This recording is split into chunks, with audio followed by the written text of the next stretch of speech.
All right, so welcome to week 6. I am going to talk to you in this video about the Own Your Own Home campaign. But before we dig into that, I really want to draw some connections between what we discussed last week and what we'll be discussing next week. So we spent some time last week and really the week before digging into the history of geographic segregation, the role of public housing policy, and then last week we spent time looking at how we created these very divergent narratives around space and race in the US. On one hand, there was, through the creation of public policy and homeownership being made available primarily to white Americans and middle-class white Americans, the narrative of whiteness as landowning, of families, of this kind of safe home space, and that's something I talk about in the other video as well. And then on the flip side, you have all the kind of discourse and narratives tied up in Black urban space as kind of these pathological spaces of danger, of violence, of poverty, of moral deficiency, right? And so we've hopefully by now established the role that public policy and public discourse have played in creating those narratives. But what I want to dig into this week and next week is how that's connected to things like marketing and consumerism. So I want to, I'm going to show you a 20-second clip from the documentary that you watched. I believe that was 2 weeks ago, maybe last week, I can't remember. The PBS documentary I had you all watch, Race, the Power of an Illusion, The House We Live In. There's this clip there right before they talk about Levittown, and it really highlights what we're going to be looking at this week and next week. So I'm going to play it just briefly for you. They say your kitchen dazzles every eye. A brand new sink, a built-in oven, a new refrigerator, and if you were buying a Levitt home in 1947, 48, 49, 50, and 51, you would get, this would be your kitchen. You would get a GE stove, GE refrigerator, and a Bendix wash machine. It would be part of the real estate. So, very short, but it's easy to miss this idea, right? So we've talked a lot about homeownership and all of the kind of added value that that brings socially in terms of resources to schools, to certain social networks and things like that, economically in building equity and over time and generations using that to finance other things. We've talked a lot about that, but what we haven't yet talked about is how homeownership also opened up an entirely new market, consumer market, right? And part of this is that the home itself wasn't just this physical building that you live in, right? But part of this new kind of middle class modern homeownership was about having all of these fancy new gadgets, right? The new stove, the new dishwasher, the new refrigerator, all these things that made for kind of a quote-unquote happy home life, right? And I want you to keep thinking about the relationship between these objects and what is seen as normal or happy or American. We're going to talk a lot about how that's connected to whiteness this week, and then next week we're going to look at some images from Ebony magazine and talk about what was happening among Black Americans and Black consumers at the very same time that you see some of the things that you're seeing in this picture right here or in that clip I just showed you. So a lot of that is tied to, again, the housing policies with the FHA and Hulk and what happens in kind of the mid-20th century after World War II. But what I'm going to talk about in this video is the archival images, and I'm going to walk you through those. I had you look at them on your own, but I'll walk you through and kind of do some close reading with you in this video. I want to walk back, though, and talk about how this idea of homeownership and this larger kind of social meanings tied to it in terms of race and belonging and citizenship really stems earlier on in the beginning of the 20th century. So I assigned you some reading and it talks a little bit about this, but I just want to review for you. So the Own Your Own Home campaign really emerged in 1917, and then it was taken over by the government, or the government started playing a larger role in 1919. What's important about this time or that era is what's happening globally on a socio kind of political level, right? And we're going to circle back to this in the other video when we talk about the kitchen debates. But early on, right, we have, if you're not familiar, the Bolshevik Revolution or the Russian Revolution in 1917 sparked immense fear amongst U.S. politicians because communism and socialism and this idea of a redistribution of resources became a real threat, right? Then it was a great example of, this can be done and this is what's happening and we could be overthrown, right? So there was a lot of fear around that, which manifested itself in some, laws that were made, like the Espionage Act of 1917, or the Immigration Act of 1918, the Sedition Act of 1919. All of these worked together so that if someone was suspected of being a communist or any immigrant from a country that was suspected of participating in, communism or socialism, these were all ways that you could deport these quote-unquote immigrant threats, right? Or incarcerate essentially anyone who was a leftist or a socialist at that time. It's interesting to think about the parallels now, right? When we hear a similar narrative of, right, Antifa, right?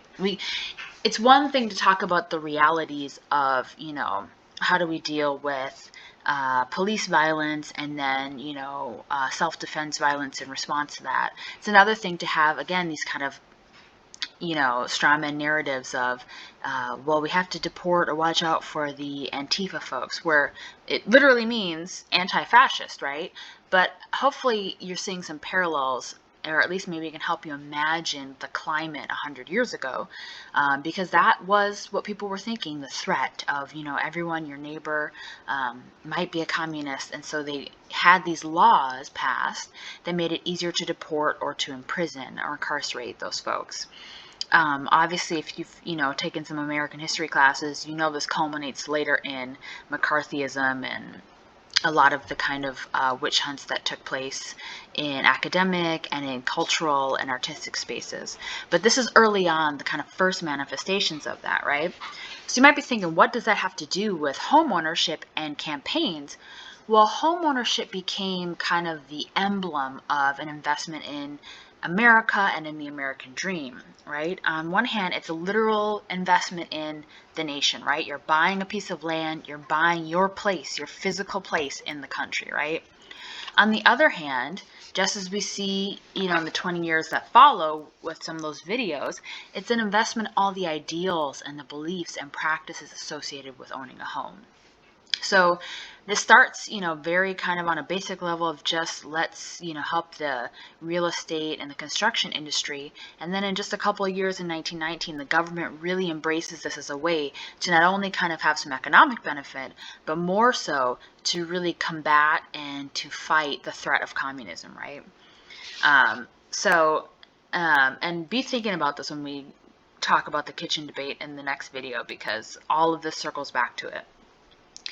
So the Own Your Own Home campaign, what happened, and I'm going to show you some of the images. I mean, you've seen them, you've looked at them on your own, we'll talk through them.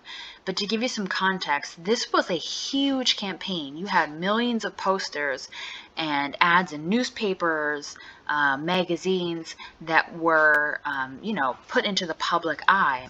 And you had posters put up everywhere, from businesses, so you're kind of having that middle class environment, to factories, right? The idea that you want to, especially the targeting of factories, because that's where you had working class white Americans and recent immigrants. And that was a big group that the government wanted to target to get them invested in kind of American capitalism as opposed to, a redistribution of resources under communism. So these posters really tried to hit home this idea that homeownership is like a patriotic duty, right? There were, if you read in the article or the chapter that I assigned you, even down to little buttons being handed out to children, right? On a very young age, kind of indoctrinating this idea that owning a home is about being a good American, right? This poster we'll look at together in just a little bit, but this is my favorite one from the campaign as an example of how this plays out. So what I want to do in the rest of this video is just walk you through those images. I had you look at them on your own, and your assignment was to kind of, peruse them, see what you noticed about the relationship between, race and gender and homeownership. Because this is going to provide the contrast, right? Like this is the construction of whiteness and white space, and next week and consumerism, and next week we're going to look at the construction of blackness, black space, and black consumerism. So this is just the cover image of, some of the suggestions they had. But they had, if it wasn't clear, I mean, these are massive committees that were planning and disseminating this information. And it was a coordinated effort between, the public government entities, including many people who went on to be presidents and vice presidents of the nation. But they worked hand in hand with private kind of real estate associations and construction companies. So it's interesting to think how, again, going back to what we saw with the FHA and Hulk, this idea of like, well, this is just a purely economic decision, right? Well, we can see how even those economic decisions of, let's support construction, let's support home ownership, become tied to these very racialized or politicized discussions, right? I mean, by now you all know nothing is neutral, and these things are all interconnected. So what's fascinating here, and I'm hoping you noticed in this one, this image from the Daily Jewish Courier, you'll notice, again, not in the English language, what might be significant about this. And this may be something you're going to post about, or you did post about. My instructions to you, of course, will be to do your own first read through and see what you come up with, and then watch this video for some additional analysis. But we talked, when you watched that PBS video, and then in my lecture for that week, we talked about homeownership in the early and mid 20th century being a kind of express avenue into whiteness and middle class whiteness for a lot of white ethnic groups that were formerly kind of on the outside.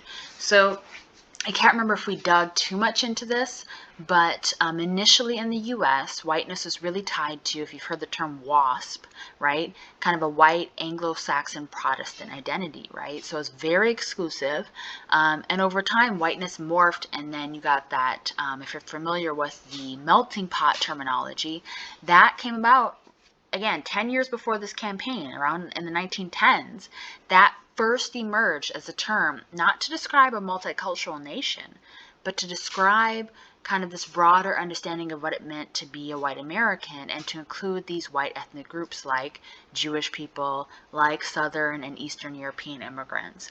And so it's fascinating to look at this ad in particular, because homeownership here becomes this allure to buy into kind of mainstream whiteness. And by targeting Jewish populations in this way, you can kind of see the implications of this marketing, right? It's not just that they're aspiring to, not have to pay rent, as the ad says, but also that they're aspiring to belong and to be folded into that melting pot. And then, of course, you notice down here the lumber company here, that interesting interplay between, a government campaign and then a private company that would be profiting from some of this. So you can see even some of the terminology here, right? By now it's kind of cliche when we talk about, the American dream and some of the critique of it. When we read Ta-Nehisi Coates a little bit later on, he'll talk quite a bit about the dream in the streets as being kind of in opposition to one another, right? The idea that the American dream was marketed towards and provided for white Americans, while black Americans were marketed and provided the streets as their alternative. And that's really kind of a running theme in this course. Well, this week we're looking at the marketing of the American dream, and as this is the title of this image, what do you notice here in that American dream, right? You have the large house, big enough, again, not just for this couple, but for, potentially their, it alludes to the idea of children that he's imagining. You'll notice he's holding the blueprint here, and he's imagining the home, right? So it's fascinating to think of this image and this marketing to say, it's not an ad for a lumber company or new houses that are being sold to say, come buy this house. It's marketing that you can dream up what you want ownership to be, that you can dream up, anything that you want to have. And so they're marketing the idea of ownership and not actually the product here, which is fascinating, right? Next to this gentleman who is lounging and smoking and enjoying himself, I think it's also hilarious that his cigarette smoke is what's kind of the thinking bubble here. But notice how they're dressed, right? And very respectable in, the suit and the dress. Obviously, I think goes without commenting, this is kind of a nice, middle-class white couple. And they're a heterosexual couple, right? Or at least that's the assumption here. And you'll notice a lot of couples throughout these images. What is interesting to think about is that rarely in these ads do you see children, but you do see couples, and they often are marketed the idea of a home and children. But we'll talk about that a little bit further on. But this is significant. Hopefully with this image, one thing that stood out to you was this idea that there's nothing in here that says call this number, do this to buy your home or begin this. It's just marketing the idea itself that home ownership can be your dream.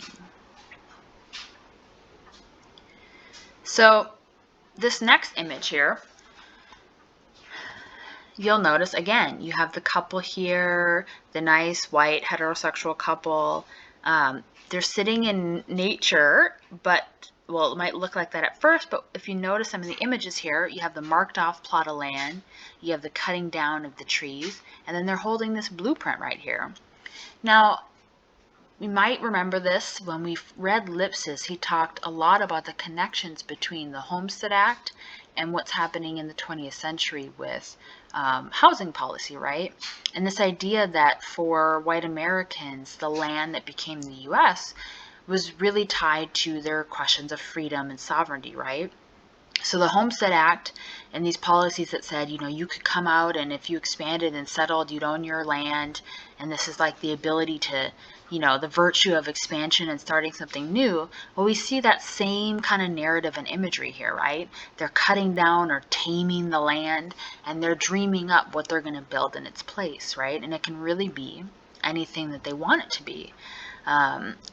It's meant to kind of harken back to those early narratives of expanding and settling the land and taming it and of turning it into what you want.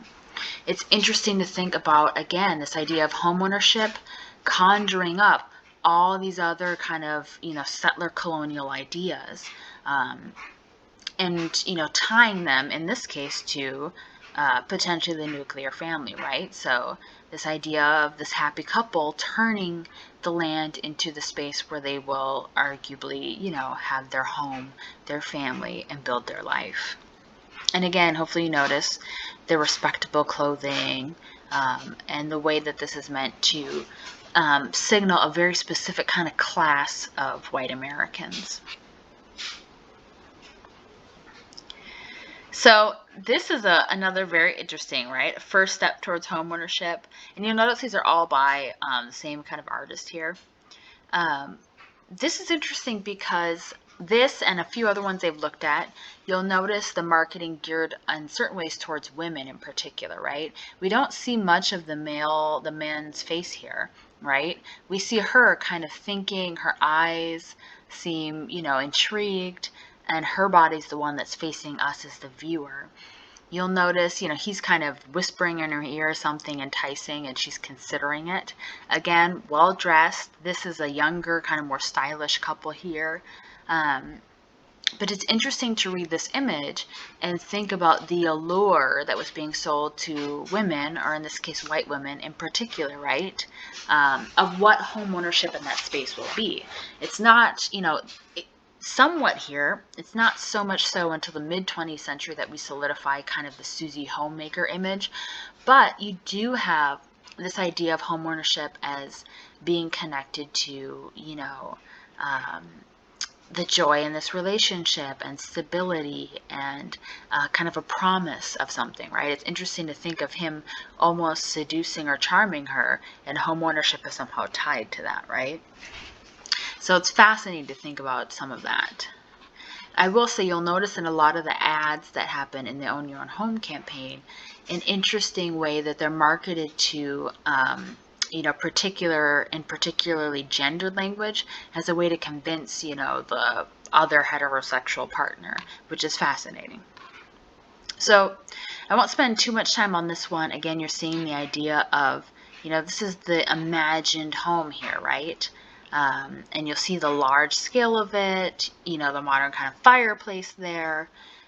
And she's the one looking at us, so this is meant to, you could read this in a couple of ways of who's being, lured in through this imagery. But this is just another good one, example of, again, the dream and the idea of it. And none of these are selling anything in particular, right?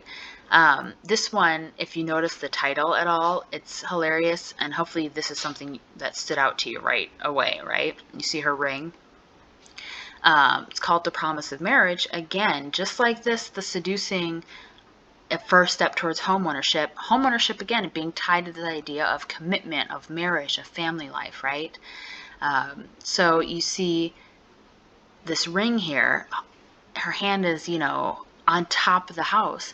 The house becomes, this extension of her married life or her identity as a married woman.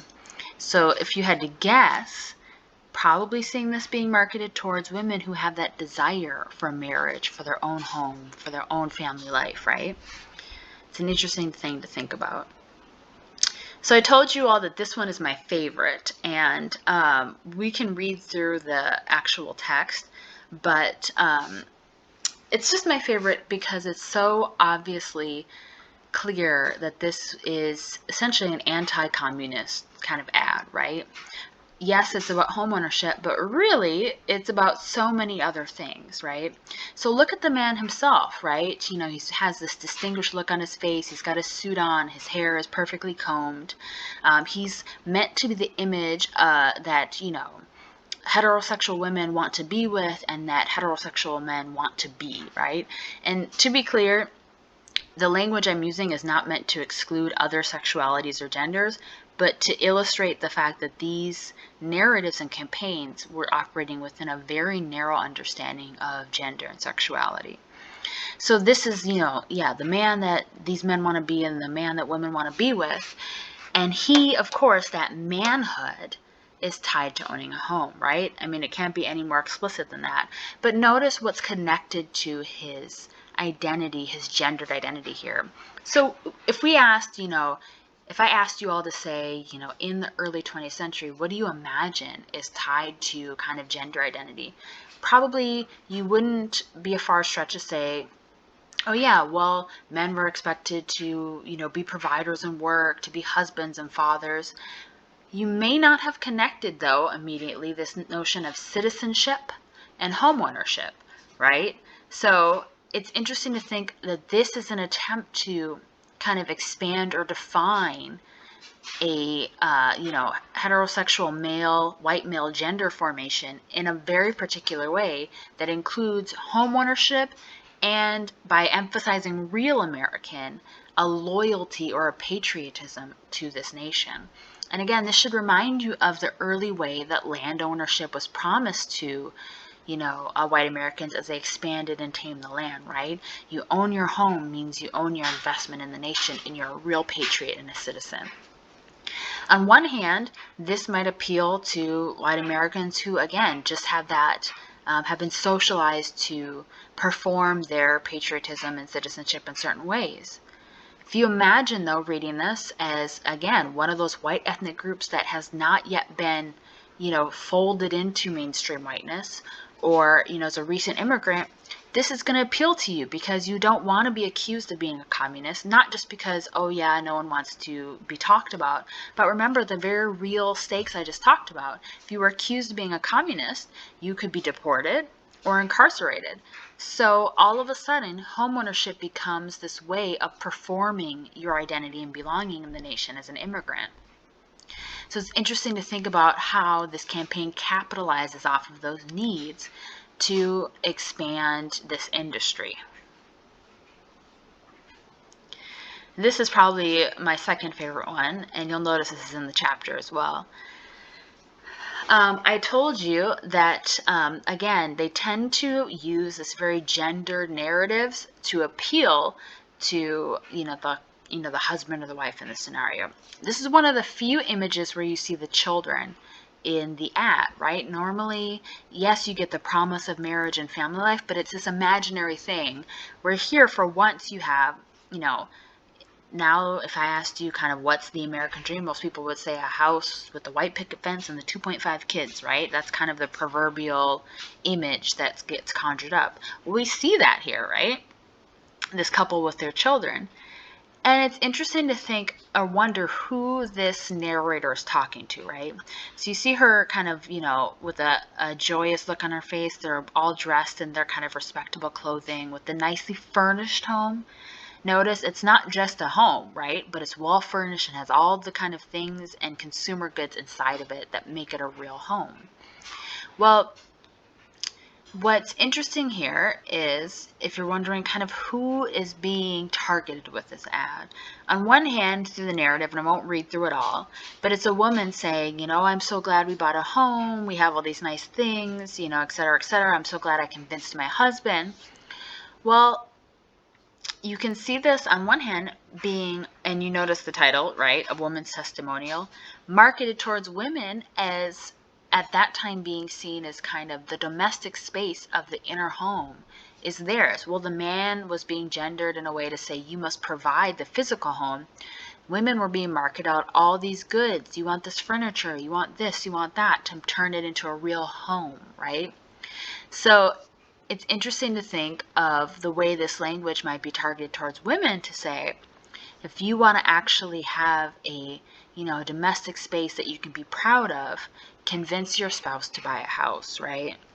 Or on the flip side, a man who has, in this other ad, you kind of see, has been gendered to believe, or has been socialized to believe that his duty as a man is to provide a home and to, that's part of being a good father and citizen and husband, might read this and say, I want my wife to say the same thing about me, right? So I guess what I'm hoping you're taking from this is the ways in which these ads, very carefully played with gender construction and racial construction to tie homeownership to the aspirations that these different marginalized groups had, right? If you want to be seen as a normal or a typical or acceptable woman, then you're going to buy into this version of, this understanding of home ownership. If you want to be seen as a true patriot and a real man, then this ad says you need to buy into the stream of home ownership. If you are a white ethnic group or a recent immigrant that wants to prove your belonging in this country, whether you're Jewish or, Southern European or Eastern European, and especially if you don't want to prove that you're not a communist, you're not a threat, you're not a spy, then you have to buy into this dream and this idea of home ownership. So, and then this last image here, I think this is probably, for sake of time, the last one I'll spend too much time on. But for your children's sake, right? I mean, this is, again, playing on that idea of duty. And notice this one comes straight from the Department of Labor, right? Tying or playing on this question of sentimentality of what is your duty, not just to yourself, but to your family and to your nation, right? So through this campaign, and I'll skip the rest of these, but you can kind of look through some of the rest of these images and see the same kind of idea, right? They're imagining the home here. This is their entrance into this great grand thing. Again, you get the couple with the two kind of kids. What I want you to take away, though, and hopefully you saw this looking through these images, and as we turn to next week, is really understanding how early on in the 20th century, you get these connections between what it means to be a true American, a true man or woman, to really belong. And all of that belonging is wrapped up in capitalism, whiteness, middle-class identity, and home ownership, right? And those things are seen as synonymous. And this only solidifies itself when we get into the mid-20th century and all the things we studied in terms of the public housing policies. Now, during this time, and something that's talked about in the chapter that you read, is the campaign was incredibly successful in laying this kind of cultural and ideological foundation, right? It really did change the narrative and the perception of homeownership. Unfortunately, it was still extremely expensive and inaccessible to most people, right? So what it did is it changed the narrative. And then when you have 20 years later these policies that now make it so that with less money down and a longer term you can own a home, people jump at the chance because they've been building on these ideologies for years to say, I want a home because that's how I can prove or know that I truly belong as a white American. So be thinking about that. And I think I posed this to you in the other video, but if all of this demonstrates the ways in which homeownership, gets tied to whiteness, well, what does that mean for people who don't fit into those categories, right? So what is going on at the same time that we start to market not only homes, but all these home goods to white Americans? Where does that leave black Americans, right? Do they aspire to the same thing but don't have access? Are they marketed other dreams and other goods? And that's a question that we'll spend a lot of time working through next week.